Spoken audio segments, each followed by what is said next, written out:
இந்த வீடியோவை இணைந்து வழங்குவோர் சில கருப்பட்டி. ஒரு 2 லட்சம் இன்வெஸ்ட்மெண்ட்ல கருப்பட்டி பேஸ் பண்ணின டீ, காஃபி வெரைட்டிஸ், ஜிகர்தண்டா, மொலசா, சர்பத், சுண்டல் வகைகள்ல 30க்கும் மேற்பட்ட ஆரோக்கியமான மெனுவோட சில கருப்பட்டி பிரான்ச்சைசி கொடுத்துட்டு இருக்காங்க. சோ ஒரு நல்ல ரிட்டர்ன்ஸ் கொடுக்குற பிசினஸ் நல்ல பிராண்ட் சப்போர்ட்டோட ஸ்டார்ட் பண்ணணும்னு நினைச்சீங்கன்னா சில கருப்பட்டி செக் பண்ணி பாருங்க. இன்ட்ரெஸ்டடா இருக்கவங்க ஸ்கிரீன்ல இருக்க நம்பருக்கு கால் பண்ணுங்க. ஜிபே அண்ட் போன்பேல பணம் வாங்கி அவங்க ஜிஎஸ்டி பிராக்கெட்டுக்குள்ளேயும் இன்கம் டாக்ஸ் பிராக்கெட்டுக்குள்ளேயும் போகாதவங்களுக்கு இப்போ நோட்டீஸ் வந்துருக்கு. எங்கள் தாத்தா காலத்தில் இருந்த வீடு சார், எங்கள் பாட்டியோட வீடு நான் இப்போ விற்றேன் அப்படின்னு சொல்லி நிறைய பேர் அதை மறந்துடுறாங்க. கம்பல்சரியாக அதுக்கு கேபிட்டல் கெயின் டேக்ஸ் கட்டி ஆகணும். ஒரு நாளைக்கு 5000 ரூபா யூபிஐ பேமெண்ட், ஃபோன்பே, ஜிபே என்ன வேணால் வச்சுக்கலாம். யூபிஐ பேமெண்ட்டில் நீங்கள் வாங்குறீங்க அப்படின்னா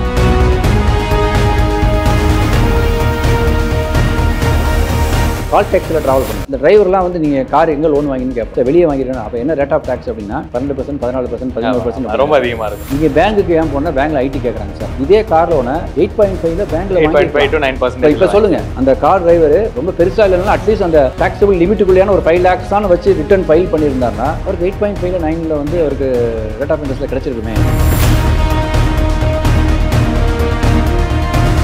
இந்தியாவோட பாப்புலேஷன் கிட்டத்தட்ட 143 கோடி. டேக்ஸ் பேயர் அப்படின்னா வெறும் 2 கோடி பேர் தான் டேக்ஸ் பேயர் இருக்காங்க.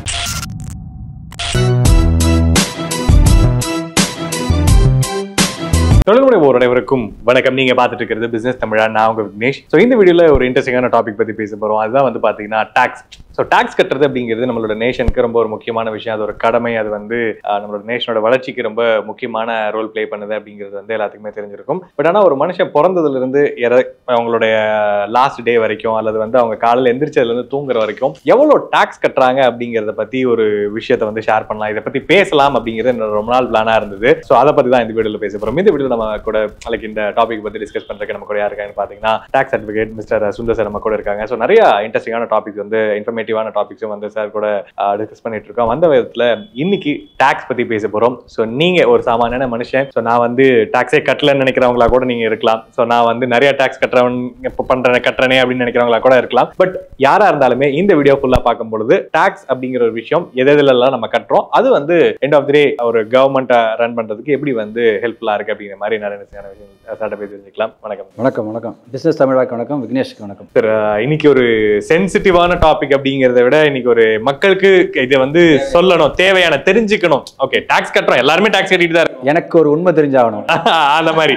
ஸோ அப்படி ஒரு கண்டிப்பா வந்து எல்லாருமே நம்ம கட்டக்கூடிய டாக்ஸை வந்து எதுல கட்டுறோம் அப்படின்னு தெரிஞ்சுக்கணுங்கிறத ரொம்ப நாளா டிஸ்கஸ் பண்ணுங்கிறது என்னுடைய ஒரு யோசனையா இருந்தது. இன்னைக்கு அதுக்கான ஆப்பர்ச்சுனிட்டி கிடைச்சிருந்தது sir. Thank you for your time. சொல்லுங்க சார். முதல்ல வந்து என்னென்ன டேக்ஸ் இருக்குன்னு சொல்லிடுவோம். முதல்ல யார் யாருக்கு என்னென்ன டேக்ஸ் கட்டுறதுக்கான வழிமுறைகள் இருக்குது, வாய்ப்பு இருக்குது, கட்ட வேண்டிய நிர்பந்தம் இருக்குதுன்னு சொல்லிடுவோம். அப்புறம் ஏன் கட்டுறான் அப்படிங்கிறதுக்கு பின்னாடி வேணால் அடுத்த செஷன் இது பின்னாடி அதை பின்பகுதியில் அதை பார்க்கலாம், பேசலாம். இப்போ பார்த்தீங்கன்னா நார்மலாக நீங்கள் வந்து காலையில் எந்திரிச்சு நீங்கள் வந்து காலையிலேருந்து சரி நான் காலையில் எந்திரிக்கிறேன், நைட்டு தூங்குற வரைக்கும் என்னென்ன டேக்ஸ் கட்ட போகிறேன். அதை நீங்கள் வந்து ஃபஸ்ட்டு எந்திரிக்கிறீங்க அப்படின்னாக்கா நீங்கள் ஒரு மளிகை கடையில் போய் பால் வாங்குறீங்க, மளிகை சாமான் வாங்குறீங்க அப்படின்னாக்கா காய்கறிக்கு இப்போதைக்கு நம்மக்கிட்ட டேக்ஸ் இல்லை. ஸோ நீங்கள் பால் வாங்குறீங்க, மளிகை சாமான் வாங்குறீங்கன்னா அங்கே வந்து நீங்கள் ஒரு டேக்ஸ் கட்டுவீங்க. அது மேபி அது 5 இருக்கலாம், இல்லை 12 இருக்கலாம். அதுக்கு மேலே அந்த மளிகை பொருள் அதுக்கு மேலே பெருசாக இருக்கிறதுக்கான வாய்ப்பு இல்லை. ஸோ அது ஜிஎஸ்டி அப்படின்னு நம்ம சொல்ல போகிறோம். அடுத்தது பார்த்தீங்கன்னா நீங்கள் காரில் போகிறீங்க அப்படின்னா நீங்கள் பெட்ரோல் போடுறீங்க அப்படின்னா நீங்கள் அந்த இடத்துல ஒரு பெட்ரோலுக்கான ஒரு வரியை வந்து இதில் வரும். அது நாட் ஜிஎஸ்டியில் வர பொருள் வேட்டில் வரப்போகுது. பெட்ரோலுக்கு நீங்கள் அங்கே ஒரு டேக்ஸ் கட்ட போகிறீங்க. அது ஒரு அதுக்கு முன்னாடி நீங்கள் கார் வாங்குறீங்க அப்படின்னாக்க ஸோ கார் வாங்குற போது பார்த்தீங்கன்னா அங்கே வந்து ஒரு 28% உங்களுக்கு ஜிஎஸ்டி இருக்கும். ஸோ நிறைய பேர் சொல்லுவாங்க சார் இதுக்கு இவ்வளோ 28% ஜிஎஸ்டி அப்படின்னா ஜிஎஸ்டிக்கு முன்னாடி நிறைய வரி இருந்தது சார். சென்ட்ரல் எக்ஸைஸ் இருந்தது, சர்வீஸ் டேக்ஸ் இருந்தது, வேட் இருந்தது, சிஎஸ்டி ஆக்டா, இது எல்லாத்தையும் ஒன்று பண்ணி தான் அந்த ஜிஎஸ்டி. இதுக்கு முன்னாடி பார்த்தீங்கன்னா இந்த காருக்கு இந்த டாக்ஸ் மேபி 33 36 வரைக்கும் இருக்கும். ஆனால் இப்போ வந்து 28 இருக்குது. நம்ம ஈஸியாக புரியறதுக்கு அந்த காருங்கிற விஷயத்தை எடுத்துக்கிட்டோம். ஸோ 28 இருக்குது. அதனால் வந்து ஜிஎஸ்டினால டாக்ஸ் அதிகமாகிடுச்சு அப்படிங்கிற விஷயம் கிடையாது. மேபி சில பொருட்களை வந்து வித்தியாசமாக இருக்கலாம். முன்னாடி கொஞ்சம் கம்மியாக இருக்கலாம், இப்போ கொஞ்சம் அதிகமாக இருக்கலாம். ரொம்ப ஒரு ஒட்டுமொத்தமாக பார்க்குற போது நீங்கள் முதல்ல 33% 36% வரைக்கும் இந்த டாக்ஸ் ஆனது இப்போ 28 தான் இருக்குது. ஏன்னா ஒரே டாக்ஸாக இருக்குது. ஒரு காரை மேனுஃபேக்சர் பண்ணுறாங்கன்னா அதுக்கு கம்பெனியை விட்டு வெளியே வரும்போது அங்கே கஸ்டம்ஸ் சென்ட்ரல் எக்ஸைஸ் ஒன்று கட்டிடுவாங்க. அங்கே இம்போர்ட் பண்ணுற போது அங்கே இம்போர்ட் டியூட்டியில் ஒன்று கட்டிடுவாங்க. கட்டிடுவாங்க. அதுக்கடுத்தது சர்வீஸ், அந்த கார்ல ஏதாவது ஒரு ஃபினிஷிங் ஆகி சர்வீஸ்க்குள்ள போகுதுன்னா அங்கே சர்வீஸ் டேக்ஸ் சொல்லி அங்கே அதில் ஒன்று வர போகிறாங்க. அதுக்கப்புறம் அந்த கார் வந்து டெல்லியிலேருந்து ஈரோடு தமிழ்நாடு வருது அப்படின்னா அங்கே சிஎஸ்டி அப்படின்னு சொல்லி சென்ட்ரல் சேல்ஸ் டேக்ஸ் ஒன்று கட்டியிருக்க போகிறாங்க. அதுக்கப்புறம் தமிழ்நாட்டிலேருந்து வந்து கஸ்டமருக்கு போகுது, கன்சியூமருக்கு போகுது அப்படின்னா அங்கே ஒரு 14% ஒரு டேக்ஸ் ஒன்று இருக்குது. ஸோ இது எல்லா டேக்ஸும் ஒன்றாகி ஒரே டேக்ஸாக இருக்குது. ஸோ அதை கூட்டினா இதை விட அதிகமாக தான் வரும். இதுக்கு முன்னாடி இந்த காருக்கான டாக்ஸேஷன் எவ்வளவு இருந்தது, அதை வந்து அதிகமாக தான். இப்போ வந்து ஜிஎஸ்டியில் கம்மி தான் அப்படிங்கிறது தான் ஒரு விஷயம். இப்போ நீங்கள் இப்போ காருக்கு டேக்ஸ் கட்டிட்டீங்க, கார் வாங்கிட்டீங்க, பெட்ரோல் போடுற போகிறீங்க, பெட்ரோலுக்கு நீங்கள் வந்து டேக்ஸ் நீங்கள் கட்டுறீங்க. ஸோ நீங்கள் அடுத்து காரை ரோட்டில் ட்ராவல் பண்ணுறீங்க அப்படின்னா அங்கே ஒரு ரோடு டேக்ஸ். ஸோ இந்த ரோடு டேக்ஸ் எதுக்காக வருது அப்படின்னா நீங்கள் இந்த ரோடை மெயின்டைன் பண்ணுறதுக்கு. நீங்கள் உடனே நிறைய ரோடு மெயின்டைன் ஆகாமல் இருக்குன்னு சொல்லி அந்த கேள்வி கேட்கக்கூடாது. மெயின்டைன் பண்ணுறாங்க, பண்ணிட்டு தான் இருக்காங்க. ஏன்னா இவங்க மெயின்டைன் பண்ணுறாங்க, பின்னாடி வேற ஒரு காரணத்துக்கு அதை நோட்டிடுறாங்க. ஸோ அதனால் இது வந்து இது மாதிரி போயிட்டே இருக்குது. ஸோ அங்கே அது வந்து ரோடு டேக்ஸ். அடுத்தது ரோடு டேக்ஸ்க்கு அப்புறம் பார்த்தீங்க அப்படின்னா நீங்கள் ஏதாவது ஒரு வீடோ இடமோ விற்கிறீங்க அப்படின்னா அங்கே வந்து கேபிட்டல் கெயின் டேக்ஸ், அது இன்கம் டேக்ஸ்க்குள்ளே தான் வரும். ஆனால் இது ரொம்ப முக்கியமாக நம்ம சொல்ல வேண்டிய விஷயம்னா, சார் எங்கள் தாத்தா காலத்தில் இருந்த வீடு சார், எங்கள் பாட்டியோட வீடு, நான் இப்போ விற்றேன் அப்படின்னு சொல்லி நிறைய பேர் அதை மறந்துடுறாங்க. ஸோ அது கம்பல்சரியாக அதுக்கு கேபிட்டல் கெயின் டேக்ஸ் கட்டி ஆகணும், இல்லைன்னா அதுக்கான விளைவுகளை சந்திக்க நேரும். ஸோ அடுத்தது இல்லை சார் நீங்கள் வீடு வாங்குறீங்க அப்படின்னு பார்த்தீங்க அப்படின்னா உங்களுக்கு இப்போதைக்கு அதுக்கு வந்து ஜிஎஸ்டி கிடையாது. ஆனால் நீங்கள் வீடு வாங்குற போது பார்த்தீங்க அப்படின்னா அந்த ரிஜிஸ்டர் ஆஃபீஸில் வந்து 7% வந்து உங்களுக்கு வந்து ஸ்டாம்ப் பேப்பரும் 1% வந்து ஸ்டாம்ப் டியூட்டின்னு சொல்லி அதுக்கு ஒரு 8% நீங்கள் அந்த ஒரு டேக்ஸ் ஒன்று கட்டுவீங்க. ஸோ நீங்கள் வீட்டில் இருக்கீங்க அப்படின்னாக்கா உங்கள் வீட்டுக்கான வரி, வீட்டு வரி கட்ட ப்ராப்பர்ட்டி டேக்ஸ் கட்ட போறீங்க. அப்புறம் வீட்டுக்கான வாட்டர் டேக்ஸ் கட்ட போறீங்க. வீட்டில் வந்து நீங்கள் கரண்ட் எடுக்கிறீங்க அப்படின்னா அங்கே இபியில் கூட ஒரு டேக்ஸ் வரும், அது ஒரு சின்னதாக ஒரு டேக்ஸ் வரும், அதுவும் நீங்கள் கட்ட போறீங்க. ஸோ இதெல்லாம் தான் காமனாக நமக்கு எல்லாரும் பயன்பாட்டில் இருக்கக்கூடிய டேக்ஸ். ஸோ இந்த டேக்ஸ் அப்படிங்கிற விஷயம் எவ்வளோ பெர்சன்டேஜ் மக்கள் வந்து இந்தியாவில் கட்டுறாங்க, இது வந்து எவ்வளோ எஃபிஷியன்ட்டா வந்து யூஸ் பண்ணப்படுது அப்படிங்கிறத.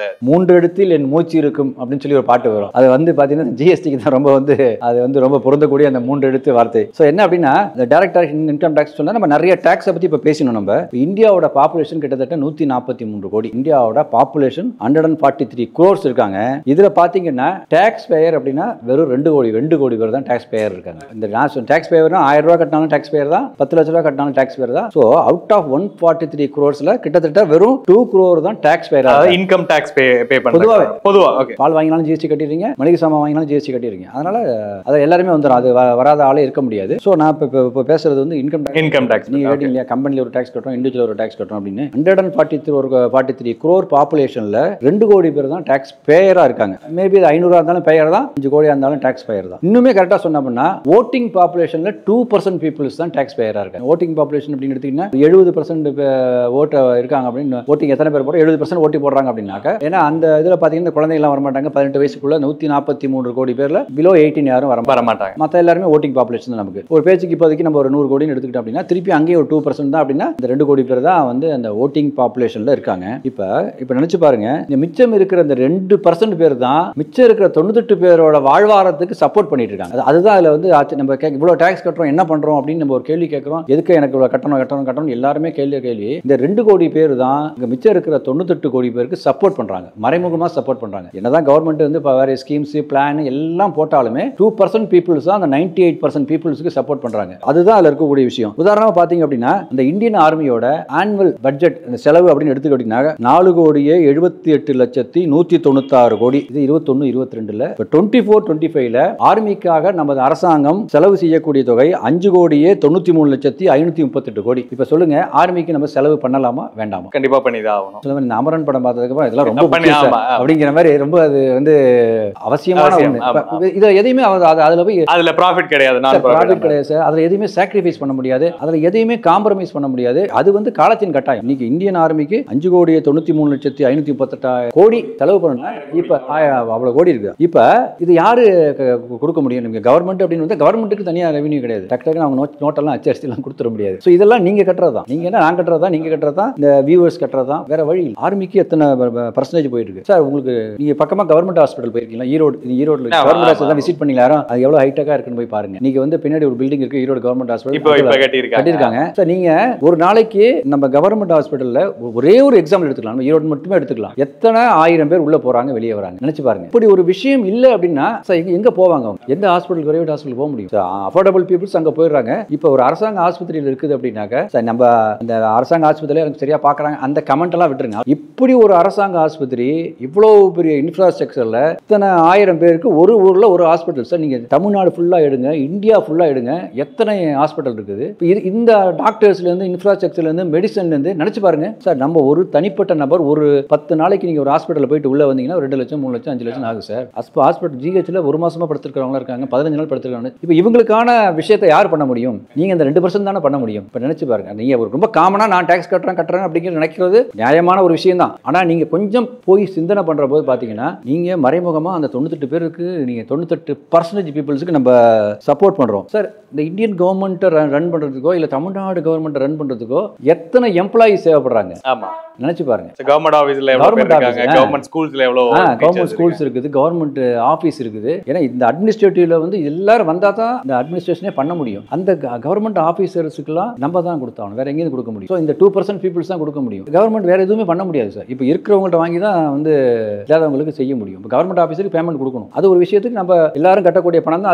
அதுக்கு ஒரு போர்ஷன் போயிட்டு இருக்கு. ஸோ இதே மாதிரி எல்லா விஷயத்துக்காகவும் இந்த டாக்ஸ் அப்படிங்கிறது ஒரு காலத்தின் கட்டாயம். இந்த 2% மக்கள் வந்து நான் டாக்ஸ் கட்டுறோம் அண்ட் மீதி இருக்க 98 மக்களுக்கு வந்து அது யூஸ் ஆகுது அப்படிங்கிற ஒரு பக்கம் இருந்தாலும் இப்ப நான் கட்டுறேன், காமன் மேனுக்கு இப்ப நான் சம்பாதிக்கிறேன், நான் கஷ்டப்படுறேன், உழைக்கிறேன், நான் கட்டுறேன், எனக்கு என்ன பெனிஃபிட் கிடைக்குங்கிறது ஒண்ணு கேக்குறாங்க. இன்னொரு கேள்வியும் வருது, ஓகே எனக்கு வர 10% தான் வர லாபமே 10% தான், நான் 18% நீங்க டாக்ஸ் கட்டுறேன் அப்படிங்கிற ஒரு காமனான ஒரு கொஸ்டினும் இங்க வந்து வருது. இதை பத்தி என்ன சார்? இப்போ வந்து சார் ஆக்சுவலா ஜிஎஸ்டி வந்து நிறைய பேர் கேட்பாங்க சார், என்னோட ப்ராஃபிட்டே 10%, நீங்க ஜிஎஸ்டி ஏன் 18% கேட்கறீங்க அப்படின்னு கேட்பாங்க. முதல்ல எந்த வணிகருமே ஜிஎஸ்டி கட்டல. கார் வாங்கினீங்க அப்படின்னா நீங்க காருக்கு 28% டாக்ஸ் உங்ககிட்ட பில்ல போட்டு 10 லட்ச ரூபாய் கார் பிளஸ் 28% ஜிஎஸ்டி உங்ககிட்ட வாங்கினாங்கன்னா இன்டர்ன் அந்த டீலர் வந்து 28% கவர்மெண்ட் கட்டிடுறாங்க. ஆமா. சோ இப்போ அந்த பணத்தை டீலர் கட்டினாரு, ஆனா டீலர் தான் கட்டினாரா? நம்ம தான் கட்டணும். ஆப்வியஸ்லி எண்ட் யூசர் பிசினஸ் தான் கட்டிருக்காரு. சோ அது அவர் ஒரு சின்ன மீடியமா இருக்காரு. அவர் வந்து ஆன் பிஹாஃப் ஆஃப் கவர்மெண்ட்க்கு ஒரு சின்னவரா ஒரு மீடியமா இருக்காரு. சோ அன்னைக்கு நிறைய பேர் கேட்கறாங்க, நான் 10% லாபம், நான் எதுக்கு 18% கேட்கறேன்? 18% எந்த டீலருமே கட்ட கிடையாது. 12 5 இருக்கட்டும், 12 இருக்கட்டும், 18 இருக்கட்டும், கன்சியூமர் தான் கட்டறாங்க.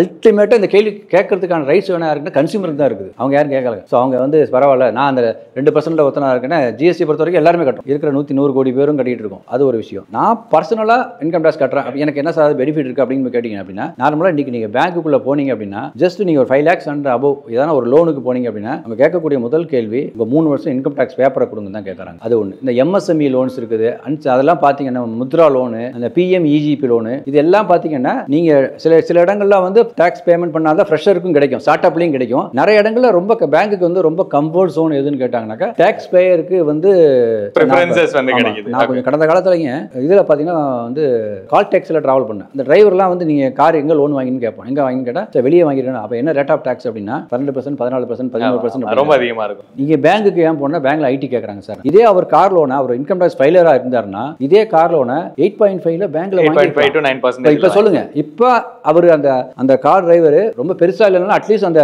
டாக்ஸபிள் லிமிட்டுக்குள்ளேயான ஒரு 5 lakhs வச்சு ரிட்டர்ன் ஃபைல் பண்ணியிருந்தாருன்னா அவருக்கு 8.5ல 9ல வந்து அவருக்கு ரேட் ஆஃப் இன்ட்ரெஸ்ட்ல கிடைச்சிருக்குமே. அவர் பாருங்க வெளியில வந்து நான் பேங்கிங் ஃபைனான்ஸ் போயிட்டாரு. இது பேங்கிங் ஃபைனான்ஸ் 8.5, நான் பேங்கிங் ஃபைனான்ஸ் பண்ணா 10.9, 12, 10, 11 அப்படி இருக்கும். இன்னும் அவர் வேற ஃபைனான்ஸ்ல போனா இன்னும் அதிகமா இருக்கும். ரொம்ப சின்ன எக்ஸாம்பிள் சார், சின்ன எக்ஸாம்பிள். ஈஸியா நம்ம டே டு டே பார்க்கக்கூடிய அந்த call taxi owner cum driver. நீங்க நினைக்கிற இந்த 2% அப்படிங்கிறது பார்த்தீங்கன்னா வருஷம் பார்த்தீங்கன்னா கிட்டத்தட்ட ஒரு 50,000 ரூபாய் இம்பாக்ட் ஆகும். அவர் இன்கம் டாக்ஸ் ஃபைல் பண்ணி ஒரு ஆடிட்டுக்கு 2000, 3000 தான் கொடுத்துருப்பாரு. ஸோ இதுதான் மெயினான விஷயம். ரெண்டாவது, இந்த டாக்ஸ் பேமெண்ட் பண்றதுனா நீங்க உங்க அக்கௌண்ட்ல சோர்ஸ் உள்ள வரும்.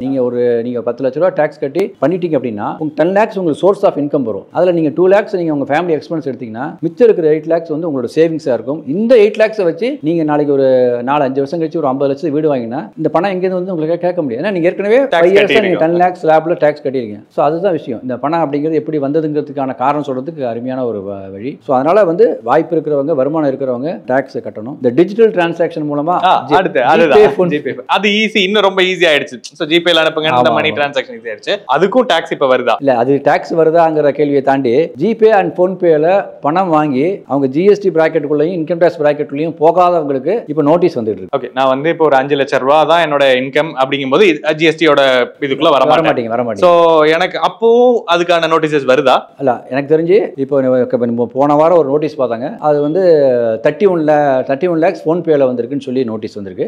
ஆனா அவர் 5 கோடி டர்ன் ஓவர் பண்ற ஒரு பிசினஸ் தான். அவர் எல்லாமே இருக்கு, கரெக்டா இருக்குது, அந்த கணக்கு அவர்கிட்ட இருக்குது. ஆனா இதுக்காக ஒரு மெனக்கிட்ட ஒரு 2-3 நாள் ஒர்க் பண்ணி ஒரு டேட்டா எடுத்து கொடுக்க வேண்டியிருக்குங்கிறது தான் ஒரு அன்வான்டட் வேலையா இருக்க வழிய. நீங்க கூட பார்த்துருப்பீங்க, ரொம்ப வாட்ஸ்அப்லயும் ஃபேஸ்புக்லயும் ரொம்ப வைரலா போயிருக்கும். பானிபூரி 40 லட்சம் ரூபாய் 41 lakhs. ரொம்ப சிம்பிள் பாருங்க. ஒரு ட்ரேடர் கம் சர்வீஸ் அப்படின்னா 20 lakhs லிமிட். இந்த பானிபூரி ஷாப்னா ட்ரேடர்னு வச்சுப்போம், அவரை மேனுஃபேக்சர் வச்சுக்கோனா ட்ரேடர். ஆனா அவர் ஆக்சுவலா மேனுஃபேக்சர் தான், சோ ட்ரேடர்னே வச்சு போகிறேன். அப்போ அவருக்கு லிமிட் எவ்வளோ இருக்குது, 40 lakhs, அவர் 41 lakhs வாங்கிட்டாரு. இப்போ அவர் ஆப்வியஸ்லி அவர் வந்து 5% ஜிஎஸ்டி கட்டியிருக்கதான் ஒன்றும். இப்போ பார்த்தீங்கன்னா அவர் ஜிஎஸ்டி கட்டிருக்க மாட்டார், நீங்கள் சொன்ன எந்த டேக்ஸுமே கட்டியிருக்க மாட்டார். நம்ம முதல்ல பேசின எந்த டேக்ஸும் அவருக்கு வந்திருக்காது. ஸோ அதுதான் இப்போ பார்த்தீங்கன்னா ஒரு நாளைக்கு 5000 ரூபா யூபிஐ பேமெண்ட் நம்ம காமனாக வச்சுப்போம். அது ஃபோன்பே, ஜிபே என்ன வேணா வச்சுக்கலாம், ரோசர் பே எல்லாம் வச்சுக்கலாம். யூபிஐ பேமெண்ட்டில் நீங்கள் வாங்குறீங்க அப்படின்னா இயர்லி இன்கம் அப்படின்னா கிட்டத்தட்ட 18-20 லட்சம் கிராஸ் ஆகிடும். ஒரு 6000 வாங்கிட்டீங்கன்னா 20 lakhs கிராஸ் ஆகிடும். அப்போ நீங்கள் அந்த ஜிஎஸ்டி அப்படிங்கிற அந்த பிராக்கெட்டுக்குள்ளே வந்தாகணும். ஸோ அதுதான் திருப்பி நான் சொல்கிறேன், அந்த 2%க்குள்ளே எல்லாரும் வந்தால் தான் அந்த மிச்சம் இருக்கிற 98% நம்ம ஏதாவது பண்ண முடியுங்கிறது தான் விஷயம். ஸோ வந்து டாக்ஸ் கட்டுங்க அப்படிங்கிறது தான் வந்து இல்லை எல்லாரும் கட்ட வேண்டாம். வருமானம் இருக்கவங்க ஆப்வியஸ்லி நான் மறுபடியும் சொன்ன மாதிரி 2% தான். இதிலே பார்த்தீங்க அப்படின்னா நம்ம ஸ்டேட் கவர்மெண்ட் எடுத்தீங்கன்னா போலீஸ் ஸ்டேஷன் இருக்குது. நீங்கள் ஒரு போலீஸ் பீப்புள்ஸ் இல்லை அப்படின்னா லா அண்ட் ஆர்டர் இல்லைன்னா இப்போ அவங்களுக்கு ஒரு ஸ்டேட் கவர்மெண்ட் அவங்களுக்கு பேமெண்ட் பண்ணிட்டு இருக்காங்க. இப்போ என்ன பண்ண முடியும் சொல்லுங்க பார்க்கலாம். இப்போ நம்ம முதல்ல பேசி நம்ம மிலிட்டரியை பற்றி பேசணும். நம்ம கண்ணுக்கு தெரிஞ்சு பார்த்தோம் அப்படின்னா ஒரு டிஸ்ட்ரிக்ட்ல எத்தனை போலீஸ் ஸ்டேஷன் இருக்குது, ஒவ்வொரு ஸ்டேஷனில் 40 எஸ்ஐலேருந்து இன்ஸ்பெக்டர்லேருந்து 40 பேர் 30 பேர் இருக்காங்க. ஸோ இவங்க இல்லாமல் நம்ம எப்படி நம்மலாம் நைட்டு வந்து படுத்து நிம்மதியாக தூங்கணுங்கிறதுக்கு அவங்க நைட் தூங்காமல் ஒர்க் பண்ணிட்டு இருக்காங்க. இப்போ அவங்களுக்கான ஒரு விஷயத்தை நம்ம தானே டேக்ஸ் பேயர் தானே பண்ணி ஆகணும். அது ஒரு விஷயம். கண்டிப்பாக சார். கண்டிப்பாக வந்து இந்த வீடியோ நிறைய பேருக்கு ஹெல்ப்ஃபுல்லாக இருக்கும் சார். ஸோ தொடர்ந்து வந்து இன்னும் நிறைய இன்ஃபர்மேட்டிவான விஷயங்களை வந்து நம்ம தொடர்ந்து வந்து பேசுவோம் சார். நன்றி. ஸோ இந்த வீடியோவில் வந்து பார்த்தீங்க அப்படின்னா டாக்ஸ் பற்றின நிறைய இன்ஃபர்மேஷன் வந்து ஷேர் பண்ணிப்போம். ஸோ இந்த வீடியோவில் கொடுத்த இன்ஃபர்மேஷன் எல்லாமே பிடிச்சா கண்டிப்பாக லைக் பண்ணி சப்ஸ்கிரைப் பண்ணிக்கோங்க. ஸோ நான் ஏன் டாக்ஸ் கட்டணும் அப்படின்னு கேள்வி கேட்குறவங்க நண்பர்களுக்கு இந்த வீடியோ வந்து ஷேர் பண்ணுங்க. ஸோ மீண்டும் அடுத்த நல்ல வீடியோ சந்திக்கும் வரை உங்களிடம் விடைபெறுவது உங்கள் பிசப். நன்றி, வணக்கம்.